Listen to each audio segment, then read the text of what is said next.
Estamos aquí en La Verdad nos hace libres y es un gusto retomar nuestros contactos con nuestro corresponsal Juan Carlos Salcedo. En instante estaremos con él desde Nueva York, Estados Unidos, y el día de hoy junto a él estaremos con una invitada muy especial. Ella es María Lourdes Santiago, vicepresidenta del Partido Independentista Puertorriqueño, porque estaremos hablando de Puerto Rico, que estará próximamente decidiendo si se convierte en el estado número 51 de los Estados Unidos.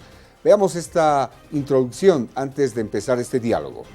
María de Lourdes Santiago es natural de Adjuntas en Puerto Rico y es abogada. Estudió en las escuelas públicas de Adjuntas hasta su ingreso en 1986 a la Universidad de Puerto Rico. Allí obtuvo un bachillerato en Humanidades. Inició su militancia en el Partido Independentista Puertorriqueño como funcionaria del Colegio en Adjuntas y posteriormente en San Juan. En 1997 fue asesora del representante Víctor García San Inocencio. En las elecciones del año 2000 compareció como candidata a la Cámara de Representantes.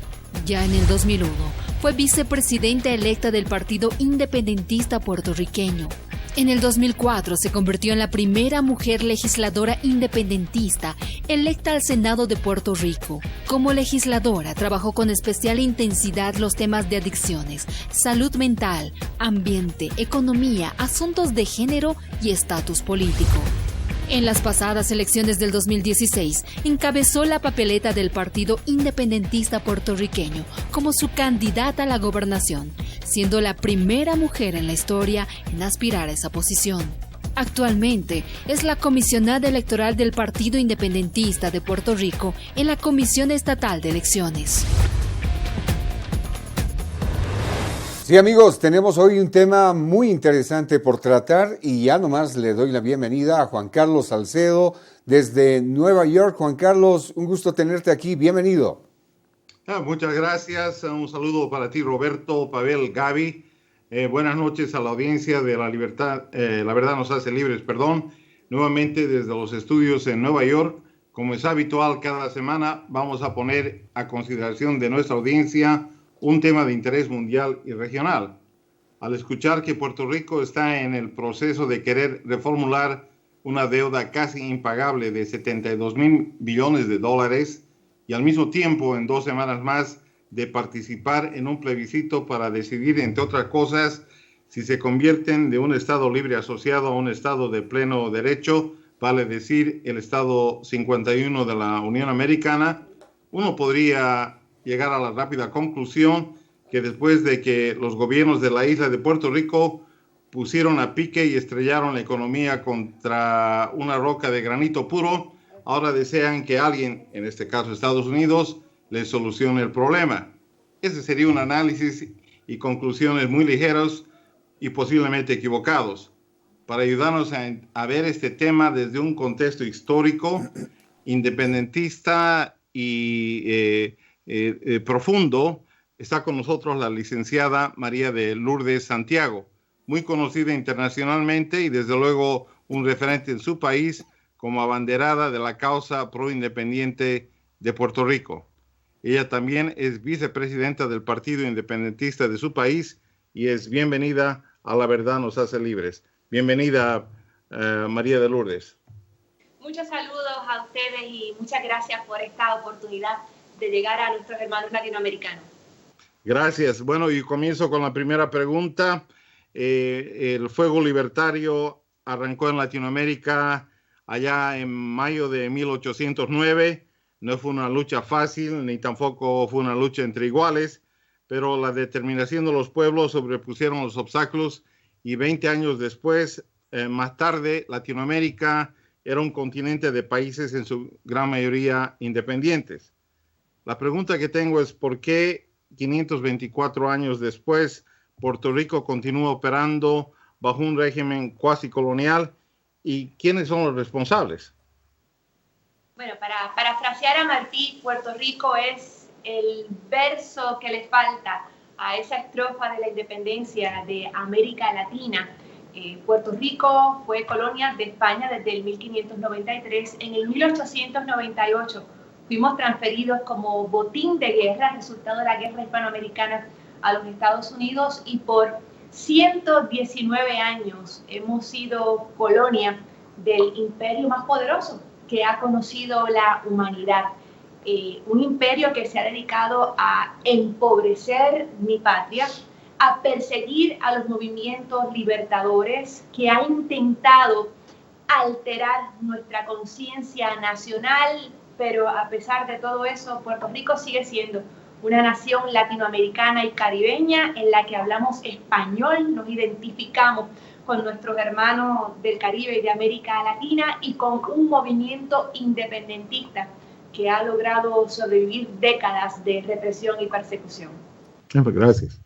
Estamos dialogando con María Lourdes Santiago, vicepresidenta del Partido Independentista puertorriqueño. María, ¿se asumiría que Puerto Rico tendría un efecto positivo por una economía conectada a la economía más grande de uno de los países más poderosos del mundo como Estados Unidos, es decir, ciudadanos con nacionalidad norteamericana y pasaporte obviamente que identifican a este país, leyes para empresas con tratamiento especial más que ningún país, por ejemplo en Latinoamérica? Y la pregunta sería entonces, ¿por qué está sumida en una deuda impagable de $72 mil millones? Pero hay que comenzar por hacer un poco de historia.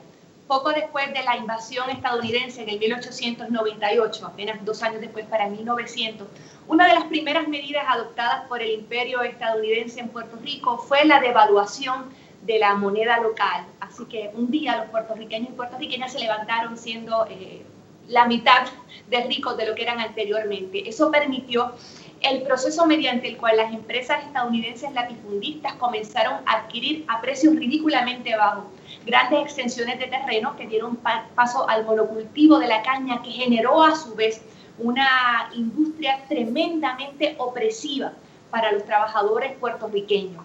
Ante la incapacidad de sostener un régimen que garantizaba la absoluta miseria, comenzó en Puerto Rico para los años 40 un proceso de industrialización que cambió al patrono latifundista cañero por el patrono también estadounidense de cierto tipo de industrias. El resultado es que ya entrado el siglo XXI, todavía en Puerto Rico existe una cultura de privilegio al capital estadounidense que permite que en un país económicamente deprimido, con una deuda pública absolutamente impagable de $72 mil millones, las empresas extranjeras en Puerto Rico se llevan en dividendos, en ganancias y en intereses $36 mil millones de aquí a los Estados Unidos, por los cuales tributan una cantidad realmente irrisoria. Así que todo el sistema de dominio político en Puerto Rico ha estado asentado también sobre el dominio económico que permite, por ejemplo, o que nos obliga, mejor dicho, en Puerto Rico no podemos comerciar libremente con ningún otro país. Nos obligan las leyes de los Estados Unidos, como la ley de cabotaje, que nos obliga a utilizar la marina mercante de los Estados Unidos, que es la más cara del mundo y que entorpece además el sabio diseño de rutas comerciales. Venimos obligados por la cláusula de comercio interestatal en los Estados Unidos, que quiere decir que aquí se puede establecer cualquier empresa estadounidense sin ningún tipo de cortapisas. Uno de los efectos de esa política de protección a los intereses estadounidenses ha sido la aniquilación del comercio local debido al establecimiento en nuestras islas de grandes comercios estadounidenses que eliminan, sacan del panorama al capital puertorriqueño. Así que en realidad nuestro vínculo de subordinación a los Estados Unidos, lejos de ser una vía a la prosperidad, lo que ha generado es pobreza y un estado de beneficencia que hoy en Puerto Rico ha producido que apenas el 40% de los hombres y mujeres que viven en este país participan del mercado laboral y de hecho más de la mitad de los puertorriqueños viven bajo el nivel de pobreza. Juan Carlos. Bueno, gracias. Realmente una situación difícil. Hablemos de esta deuda de $72 mil billones, fundamentalmente a través de bonos que han sido emitidos. Puerto Rico, a diferencia de los estados en los Estados Unidos, no puede declarar una bancarrota. Por tanto, se ha creado un sistema, administrado acá en los Estados Unidos, el sistema de la promesa. Entonces, mi pregunta es, teniendo en cuenta que Goldman Sachs, Citigroup, Merrill Lynch, Morgan Stanley, etcétera, son los principales tenedores de los bonos de Puerto Rico, ¿cuál sería una solución real? Teniendo en cuenta que aún la garantía de esos bonos tiene preeminencia sobre las obligaciones presupuestarias de educación y de salud. Entonces, muchas de estas compañías estadounidenses, sobre todo los llamados fondos buitre, han adquirido deuda en Puerto Rico bajo unas condiciones extremadamente privilegiadas. Los bonos del gobierno de Puerto Rico eran bonos triplemente exentos. Las ganancias que generaban no pagaban impuestos ni a nivel municipal, ni a nivel de Puerto Rico, ni a nivel federal. Y continuaron estas empresas otorgándole préstamos a un gobierno que se sabía que se avecinaba al precipicio de la bancarrota. Así que aquí, para comenzar, tenemos el principio perverso del socialismo a la inversa. Aquí hubo unas empresas que hicieron malos negocios, le entregaron dinero a un país que ellos sabían que no iba a estar en posición de pagar. Y lo que están haciendo los Estados Unidos a través de la imposición de la Junta de Control Fiscal es socializar esa pérdida de los intereses privados. En Puerto Rico no existe nada que se parezca a la democracia. En Puerto Rico aplican por imposición todas las leyes que aprueba el Congreso de los Estados Unidos, en el cual nosotros no tenemos ninguna representación. Pero ahora se ha dramatizado más esa presencia colonial a través de una estructura claramente dictatorial. La Junta de Control Fiscal la componen 7 personas designadas por el Congreso y el presidente de los Estados Unidos y tienen poder absoluto sobre lo que ocurra en mi país. Estas 7 personas, por las que nadie votó aquí, tienen incluso el poder de vetar las medidas que apruebe la legislatura y el gobernador de Puerto Rico, y ya han comenzado con la imposición de medidas de austeridad que van a amenazar con el cierre de cientos de escuelas públicas, con el despido de miles de empleados, con el recorte de jornada para los empleados que queden y con la imposición de mayores contribuciones a la ya muy atribulada clase trabajadora. Bueno, Puerto Rico está en poco tiempo nada más en decidir si se convierte en el estado número 51 de los Estados Unidos. María Lourdes, ¿qué opinión tiene sobre esta situación? ¿Usted está de acuerdo, no está de acuerdo con formar parte de los Estados Unidos? He tenido la oportunidad de visitar en varias oportunidades aquel país, de vivir en aquel país, y he visto a muchos puertorriqueños, por ejemplo, trabajando en migración allá en Miami. Por otro lado, la oposición también está hablando de los votos blancos, de los votos nulos en el plebiscito que va a realizarse el próximo 11 de junio. ¿Ustedes llevarán adelante alguna estrategia? El Partido Independentista Puertorriqueño no va a participar del proceso plebiscitario que se llevará a cabo el día 11 de junio. Y la historia, algo resumida, es la siguiente. Originalmente se concebía este plebiscito como un proceso que permitiera que los puertorriqueños escogieran entre las dos vías jurídicamente y políticamente posibles para la disposición del territorio. Puerto Rico es un territorio de los Estados Unidos al amparo de la cláusula que le concede poderes plenarios al Congreso sobre nuestro país. Hay dos vías para disponer de este territorio: o la anexión a los Estados Unidos, que es una opción que prefieren muchos puertorriqueños, o la soberanía separada, que puede tener dos expresiones: la libre asociación, que significaría un pacto bilateral con los Estados Unidos en que se puede negociar el que los Estados Unidos retenga ciertas facultades sobre nuestro país, o la independencia absoluta, como la que tienen todas las naciones de la tierra, que es la que defiende el Partido Independentista Puertorriqueño. El partido que se encuentra en el poder, que es el partido que favorece la anexión a los Estados Unidos, cometió el gravísimo error de someter a consulta del Departamento de Justicia de los Estados Unidos el contenido de la papeleta en la cual estarían votando los puertorriqueños el 11 de junio, con la esperanza de que esa simpatía que pudiera generar el tema en el gobierno de los Estados Unidos les permitiera accesar $2.5 millones para financiar el plebiscito. El Departamento de Justicia de los Estados Unidos dijo no. tienen que incluir el actual estatus territorial y caracterizarlo como tal. Para nosotros es una cosa absurda, en un plebiscito que de hecho se llama plebiscito para la descolonización inmediata, el incluir como opción la colonia bajo la cual estamos en quiebra, con 500.000 de puertorriqueños que han abandonado el país en 10 años. Y retiramos nuestro apoyo a esta consulta. Lo mismo hizo el otro partido político principal en Puerto Rico, en el cual existen personas que favorecen la libre asociación, personas que favorecen la colonia. Así que el plebiscito se va a llevar a cabo con una sola institución política que apoya la opción de la integración a los Estados Unidos. No es un proceso que realmente sirva como un vehículo de expresión electoral válida para los puertorriqueños y puertorriqueñas. Este no es un plebiscito vinculante tampoco, ¿verdad? Para nada. No. Los Estados Unidos han rehuido consistentemente su responsabilidad histórica de proveer una vía para la descolonización de Puerto Rico, a pesar de que en los últimos años se han logrado ciertas expresiones, por ejemplo, a través de un caso que se ventiló en el Tribunal Supremo el año pasado, el caso del Pueblo versus Sánchez Valle. El Tribunal Supremo de Estados Unidos declaró ya con todas sus letras que Puerto Rico es un territorio en un estatus político que no permite el reconocimiento a nuestro país de soberanía real. Dice el Tribunal Supremo de los Estados Unidos, bueno, soberanía tienen la Federación de Estados, tienen los estados y tienen hasta las tribus indias. O sea que los Cherokee en Estados Unidos tienen soberanía, mientras que los puertorriqueños en nuestra tierra no la tenemos.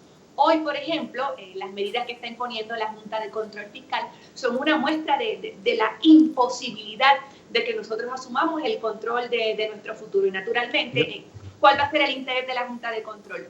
Sacar de Puerto Rico todos los recursos posibles para pagarle a los inversionistas estadounidenses y a Dios que reparta suerte con lo que quede del país. Bueno, digamos, Puerto Rico perdió su posición importante geopolítica después del fin de la Guerra Fría. ¿Cuál sería el interés, si me puede dar de una manera resumida, rápida, de Estados Unidos de adoptar a Puerto Rico como el estado número 51? ¿Cuál sería el interés vital para Estados Unidos? Ninguno. Y el resultado de que perdamos esa importancia geopolítica no es solamente el fin de la Guerra Fría, es que en Puerto Rico realizamos una jornada de desobediencia civil que logró que la Marina de Guerra de ese país, que realizaba prácticas durante más de 200 días al año en una de nuestras islas municipios, obligamos a que tuvieran que cesar esas prácticas, a que cerraran la base de Roosevelt Roads, que ya llamaban la joya de la corona en el Caribe, y de hecho, en ese esfuerzo de desobediencia civil, todo el liderato del Partido Independentista, todos cumplimos nuestro tiempo en cárcel por haber enfrentado al gobierno de los Estados Unidos. No existe ya esa importancia geopolítica, no hay importancia económica. Los Estados Unidos lo único que persiguen es llevarse lo que quede para satisfacer el interés de los acreedores estadounidenses en la deuda de Puerto Rico.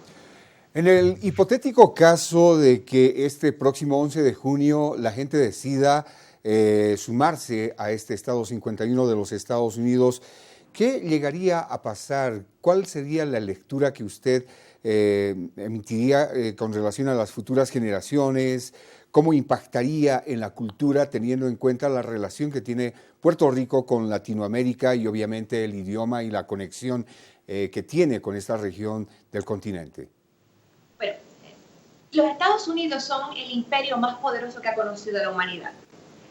Si Estados Unidos quisiera que mi país, Puerto Rico, se convirtiera en un estado, si tuvieran un poquito de interés en que eso pasara, hace mucho rato que habrían creado las condiciones para ello.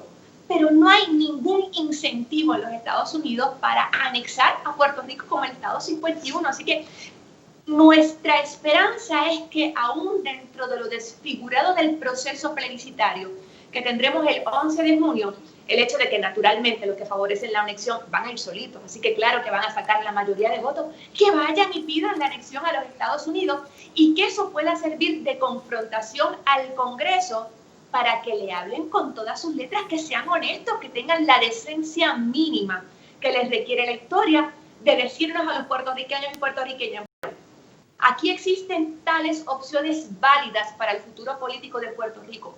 no va a ser hasta ese momento en que los Estados Unidos hablen con franqueza que en Puerto Rico vamos a poder encauzar un auténtico proceso de descolonización entre las alternativas viables para nuestro país y aceptables para los Estados Unidos. Bueno, casi al cierre, licenciada, yo tengo una inquietud. Además de la unión de Puerto Rico con el tema de la isla de Kieves, donde usted tuvo un rol muy protagónico, una defensa del medio ambiente, territorio, etcétera, y la Marina norteamericana tuvo que retroceder. No hemos visto a Puerto Rico unida por una opción de tipo independentista, más bien ha continuado, digamos, una trayectoria que hasta el momento no ha sido exitosa, por lo menos para el beneficio de los habitantes de Puerto Rico. Entonces, la pregunta que tengo es, ¿por qué razón, desde un punto de vista latinoamericano que hemos abrazado la independencia, por qué, por lo menos incluso de manera teórica, el pueblo puertorriqueño no está apoyando grandemente esa opción? La hemos visto en los votos que se han dado en anteriores plebiscitos. Explíqueme, por favor. Bueno, en primer lugar, porque en Puerto Rico era literalmente un delito ser independentista. Durante los años 50 estuvo en vigor una ley que se conocía como la ley de la mordaza.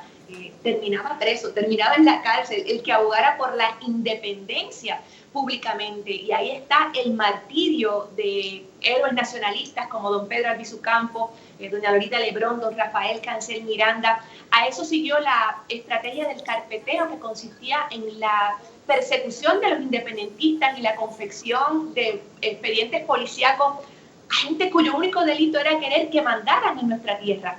Cuando a eso se añade una política de dependencia en que se le hace creer a mucha gente que el sol no sale mañana, si Puerto Rico un día es tan libre como son los otros países, pues se genera una versión colectiva del síndrome de Estocolmo.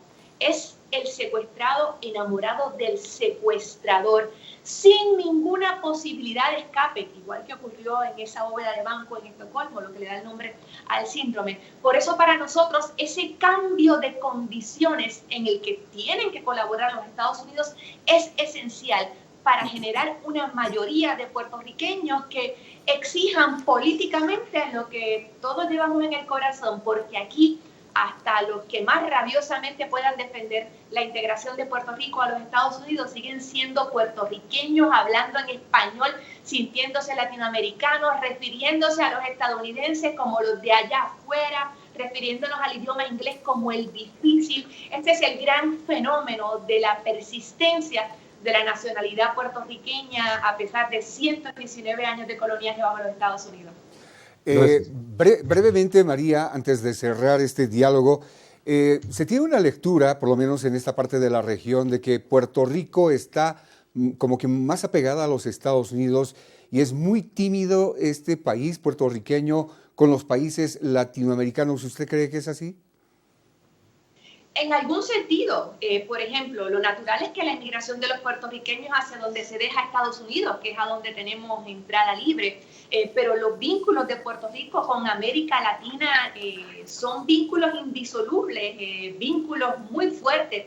Y te insisto, bueno, estamos aquí hablando en español. Yo no podría llevar a cabo esta entrevista tan fácilmente si fuera en inglés. Nos sentimos latinoamericanos, te repito, aún aquellos que abogan por la anexión del país. Así que yo creo que en todo caso es un gran milagro que nosotros hayamos sobrevivido al empuje del intento de asimilación de los Estados Unidos. Yo creo que pocas nacionalidades pueden reclamar un triunfo como ese a su haber. Bueno, queremos agradecerle a María Lourdes Santiago, vicepresidenta del Partido Independentista Puertorriqueño, que ha estado dialogando desde San Juan, Puerto Rico, y obviamente a nuestro corresponsal Juan Carlos Salcedo desde Nueva York. Vamos a esperar y escuchar más bien sus despedidas de ambos. Gracias, María Lourdes Santiago, por tenerla aquí en La Verdad Nos Hace Libres, este programa que se emite desde el corazón de Sudamérica para Latinoamérica y el mundo. Ha sido realmente un gusto escucharla y será en otra oportunidad que estemos volviendo a dialogar, posiblemente luego de ese 11 de junio. Que así sea. Muchas gracias a ustedes por la oportunidad y en efecto, algún día la verdad yo espero que haga libre a mi tierra como libre es el resto de América Latina. Muy bien. Juan Carlos. Bueno, muchísimas gracias, licenciada, por estar con nosotros. Realmente este es un tema que va más allá de los titulares, que se lo tiene que analizar profundamente. Deseándoles mucho éxito a futuro, esperando tenerlos de regreso, y gracias a toda la audiencia de La Verdad Nos Hace Libres allá en Latinoamérica. Hemos dialogado como es habitual, y luego del paréntesis que hemos tenido con la Maratónica, en ese enlace que es habitual cada 3 meses desde Dallas y Costa Rica. En este retorno hemos estado dialogando con Juan Carlos Salcedo, nuestro corresponsal en Nueva York, y en este diálogo hemos conocido algunos aspectos muy importantes acerca de Puerto Rico, que se irá a decidir el próximo 11 de junio si se suma al estado número 51 de los Estados Unidos. Puerto Rico decidirá si se convierte en ese estado 51. Nosotros hacemos una pausa en La Verdad Nos Hace Libres. Que el Señor los bendiga. Será hasta la próxima.